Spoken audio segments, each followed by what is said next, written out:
ଏହି ଭିଡ଼ିଓରେ ରହିଛି କୁନି କୁନି ପିଲାମାନଙ୍କ ପାଇଁ ସ୍ୱାଧୀନତା ଦିବସ ଉପଲକ୍ଷେ ଏକ ସୁନ୍ଦର 10 ଧାଡ଼ିର ଭାଷଣଟିଏ। ତେବେ ଚାଲନ୍ତୁ ଭିଡ଼ିଓଟିକୁ ଆରମ୍ଭ କରିବା।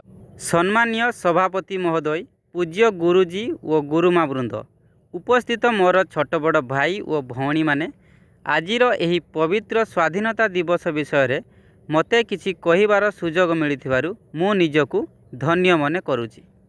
ଆଜି ହେଉଛି ଅଗଷ୍ଟ ମାସ 15 ତାରିଖ, ଆମ ଦେଶର 78ତମ ସ୍ୱାଧୀନତା ଦିବସ। 1947 ମସିହା ଅଗଷ୍ଟ ମାସ 15 ତାରିଖ ଦିନ ଆମ ଦେଶ ସ୍ୱାଧୀନ ହୋଇଥିଲା। ଇଂରେଜମାନେ ବାଣିଜ୍ୟ କରିବା ପାଇଁ ଆସି ଆମ ଦେଶକୁ ପ୍ରାୟ 200 ବର୍ଷ ଶାସନ କରିଛନ୍ତି। ବିରୋଧ କଲେ ଆମ ଉପରେ ଅନ୍ୟାୟ ଓ ଅତ୍ୟାଚାର କରିଛନ୍ତି। ପ୍ରକୃତ ସ୍ୱାଧୀନତା ଆନ୍ଦୋଳନ 1857ର ସିପାହୀ ବିଦ୍ରୋହରୁ ଶୁଭାରମ୍ଭ ହେଲା।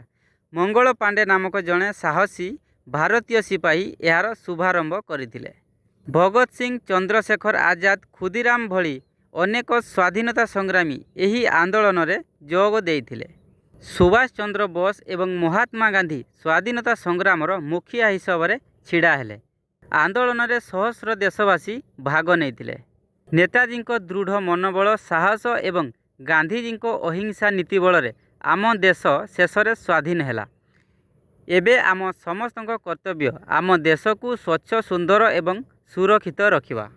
ଅଖଣ୍ଡ ଭାରତବର୍ଷ ଗଠନରେ ଯେଉଁମାନେ ନିଜ ଜୀବନକୁ ଉତ୍ସର୍ଗୀକୃତ କରିଥିଲେ ସେମାନେ ଆମର ପୂଜ୍ୟ ନମସ୍ୟ। ମୁଁ ଏତିକି କହି ମୋର ବକ୍ତବ୍ୟ ଶେଷ କରୁଛି। ଜୟ ହିନ୍ଦ।